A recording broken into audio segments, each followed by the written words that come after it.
Hola, ¿qué tal hermanitos? ¿Cómo están? Mi nombre es Gaby Liaud y bueno, yo les voy a seguir contando acerca de lo necesario, de lo superfluo, del libro de los espíritus del maestro Allan Kardec.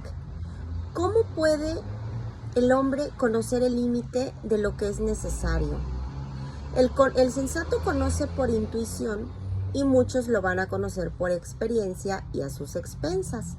¿Por qué? Porque la naturaleza nos ha ido trazando el límite de nuestras necesidades por medio de nuestra propia organización.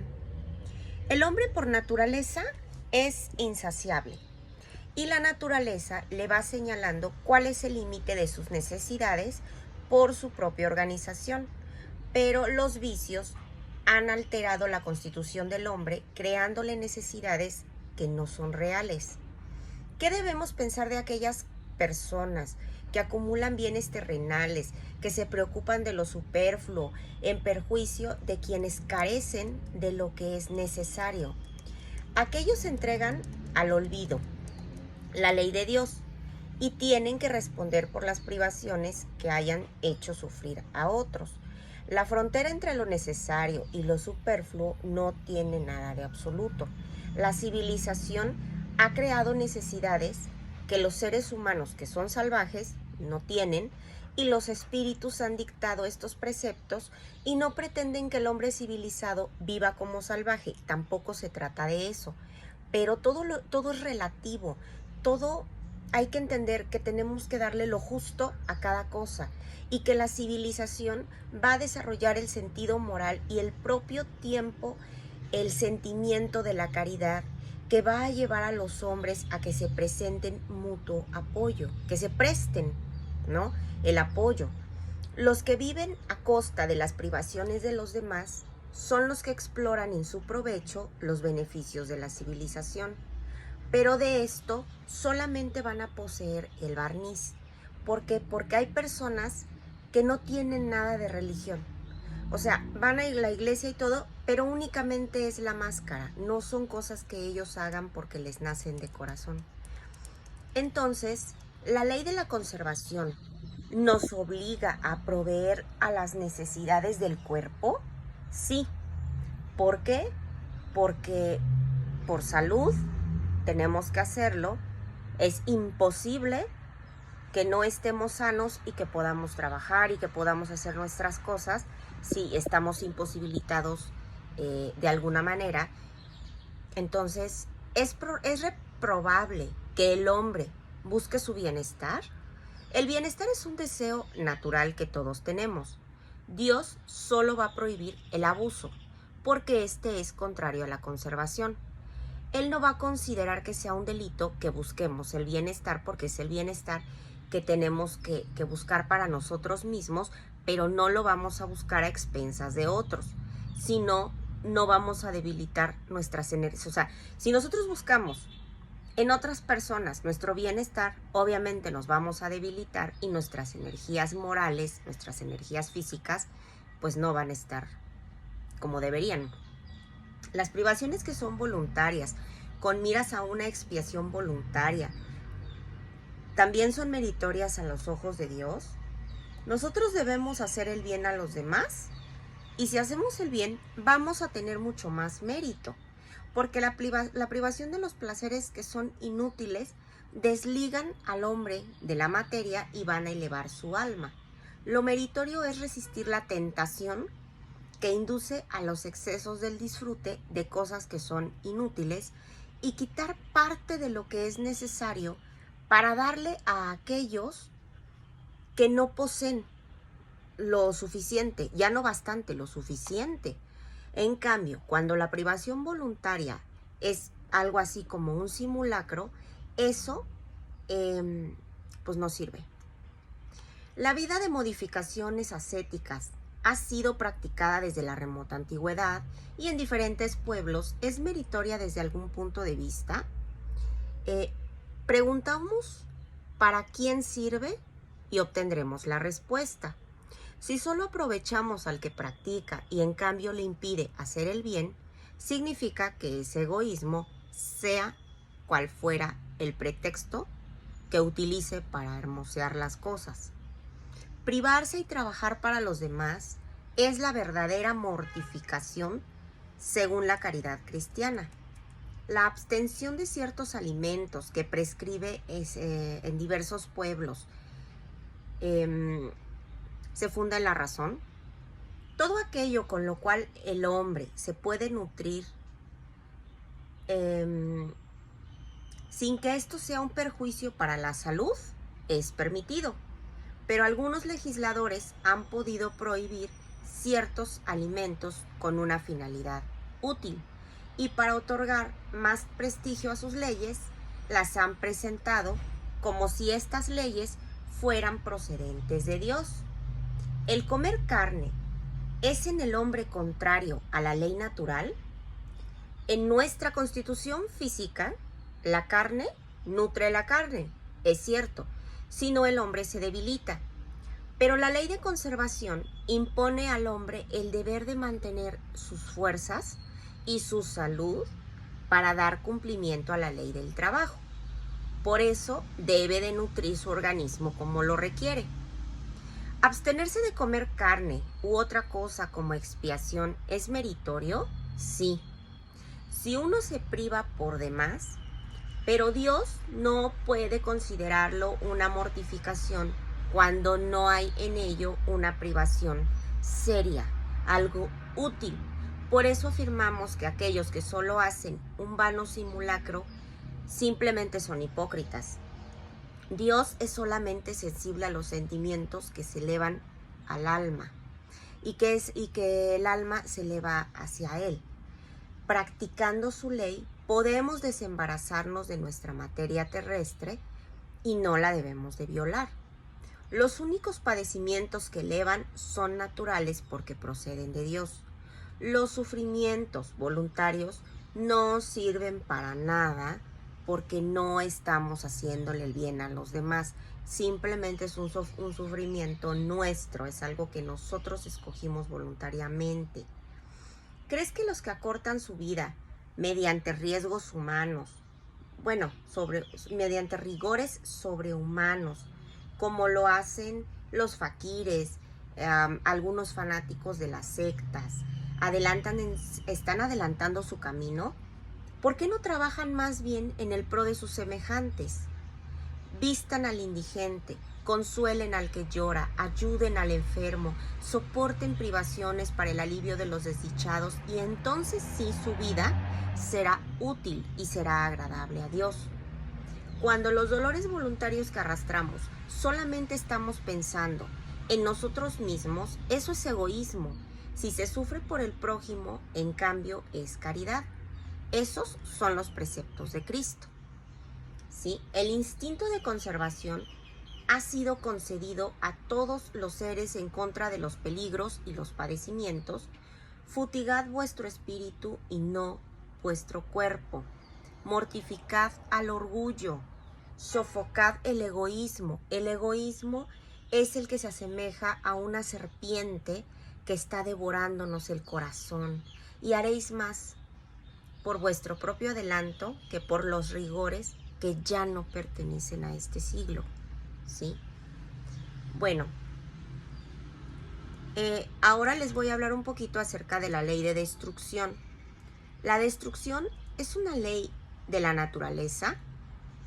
La destrucción precisa que todo se destruya, que todo debe de renacer, todo debe de regenerarse. Porque nosotros lo llamamos destrucción, pero no está bien dicho. Es una transformación que se propone para poder renovar y mejorar a los seres vivientes. Con el propósito de alimentarnos, los seres vivos se van destruyendo mutuamente y esto se hace con el doble objetivo de mantener el equilibrio en la reproducción, la cual podría tomarse excesiva y utilizar esos despojos de la envoltura exterior. Pero lo que siempre se destruye es únicamente nuestro cuerpo material. Esa es nuestra envoltura, que solamente es como un accesorio durante esta encarnación. La parte que es esencial, que es el principio inteligente, que es indestructible, se va elaborando en diversas metamorfosis que va experimentando. Si la destrucción es necesaria para la regeneración de los seres, ¿por qué la naturaleza les provee los medios de preservación y conservación? Bueno, con el objeto de que la destrucción no se produzca antes del tiempo preciso, toda la destrucción que es prematura obsta el desarrollo del principio inteligente. De ahí que Dios haya otorgado a cada ser esa necesidad de vivir, esa necesidad de reproducirse, porque el hombre debe de tratar de prolongar su vida para poder cumplir su tarea. Por eso Dios le ha concedido el instinto de conservación y ese instinto le va a sostener en medio de las pruebas, a no ser por él con sobrada frecuencia que se dejaran llevar por el desaliento, la voz secretaria que le hace rechazar la muerte le dice que todavía puede realizar algo en pro de su adelanto.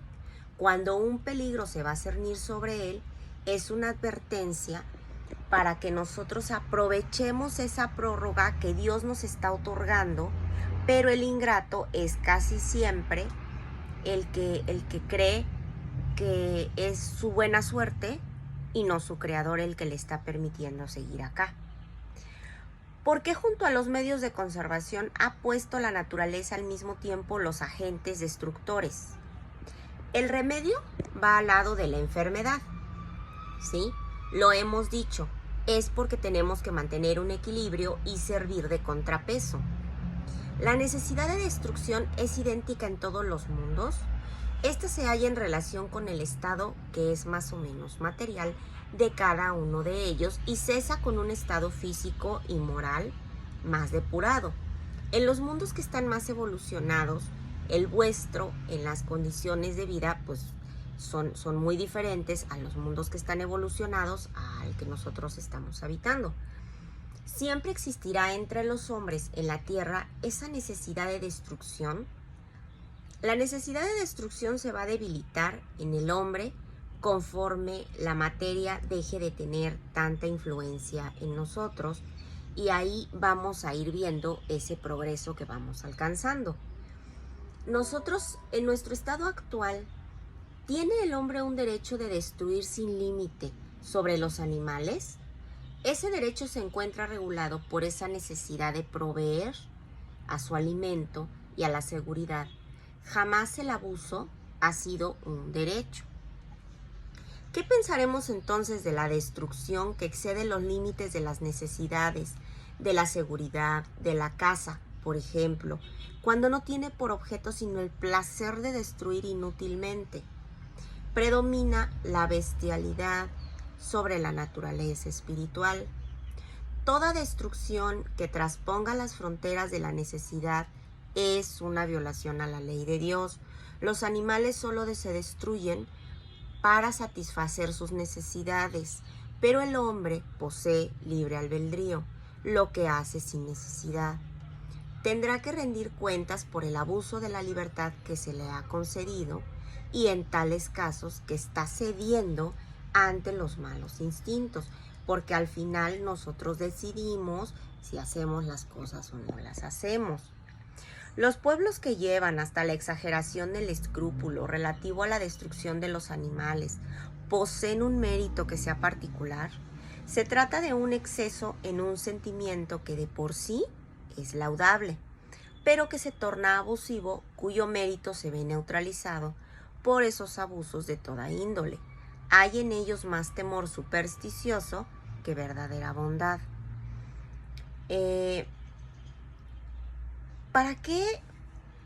¿Con qué objeto castiga Dios a la humanidad? Con calamidades destructoras. Bueno, Dios lo hace para que progresemos más rápido. Nosotros juzgamos solo desde nuestro punto de vista personal y los llamamos plagas debido a ese prejuicio que nos están ocasionando. Pero esos trastornos son necesarios porque tenemos que acelerar el advenimiento de un orden de cosas mejor, que traemos en unos pocos años lo que hubiera demandado muchísimos siglos que se produjera. ¿No podía Dios valerse para el mejoramiento de la humanidad de otros medios que no fuesen calamidades destructoras? Sí, y a diario los emplea, puesto que ha otorgado a cada cual los medios para que puedan conocer el bien y conocer el mal. El hombre es el que no aprovecha, porque nos castigamos nuestro orgullo y sentimos la fragilidad. En el transcurso de nuestra existencia, el hombre lo relaciona todo con el cuerpo y después nos estamos quejando. Como hemos dicho ya, la vida del cuerpo significa poco. Un siglo de vuestro mundo equivale a un relámpago en la eternidad. En consecuencia, los sufrimientos que se prolongan durante lo que nosotros llamamos algunos meses o unos cuantos días no son nada. Se trata para nosotros de una enseñanza y que nosotros tenemos que sacarle provecho en el porvenir. El mundo real es el de los espíritus y preexiste, que es sobreviviente a todo esto. Los hijos de Dios constituyen el objeto de toda solicitud y los cuerpos no son sino disfraces bajo los cuales aparecen aquellos en el mundo. En medio de las grandes calamidades que diezman a los hombres, los espíritus vienen a ser como un ejército que durante una guerra ve sus ropas gastadas, que están perdidas, están desgarradas. El general se preocupa más por los soldados que por los uniformes que ya se perdieron. Pero las víctimas de esas calamidades no dejan de ser tales. Si consideramos la vida conforme a lo que es y cuán poca cosa significa en relación a lo que es infinito, se concedería menos importancia a la materia. Y estas víctimas tendrán una existencia ulterior y podían compensar esos padecimientos si pudieran llevarlos a cabo sin protesta. Ya sea que la muerte llegue debido a una calamidad o por una causa que sea ordinaria, nos es necesario morir cuando la hora ha llegado.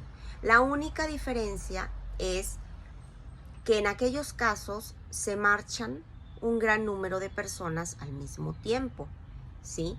Si pudiéramos elevar el pensamiento, si nosotros pudiéramos elevar nuestro pensamiento a manera de obtener una vista panorámica de la humanidad entera, esos flagelos tan terribles ¿no nos parecerían otra cosa que tempestades pasajeras en el destino del mundo? Las catástrofes son destructoras. ¿Reportan alguna utilidad desde el punto de vista físico a pesar de esos males que se ocasionan? Sí, porque modifican el estado de una región, pero frecuentemente el bien de aquellas que dimanan solo es apreciado por las generaciones ulteriores. Las plagas no serían asimismo para el hombre pruebas morales que lo enfrenten con sus más duras necesidades. Las plagas son pruebas que van a ofrecer al ser humano la ocasión de ejercer su inteligencia y de poder poner relieve a su paciencia y resignación a la voluntad de Dios, colocando en situación de manifestar sus sentimientos de abnegación, desinterés, amor propio, si no está denominado por el egoísmo. ¿Es dado al hombre conjurar las calamidades que le afligen? En cierto modo, pero no como una regla general se entiende. Muchas calamidades son consecuencia de nuestra propia imprevisión. A medida que vamos adquiriendo conocimientos y experiencia, podemos conjugarlas, y eso es prevenirlas, si sabemos descubrir cuáles son las causas de nuestras calamidades. Pero entre los males que afligen a la humanidad, también hay de carácter general que están en los designios de la providencia y cuyo efecto de cada individuo se sufre en mayor o en menor grado. Sí, a este tipo de calamidades el hombre solo puede oponer su resignación a la voluntad de Dios, e incluso dichos males se ven agravados por la despreocupación.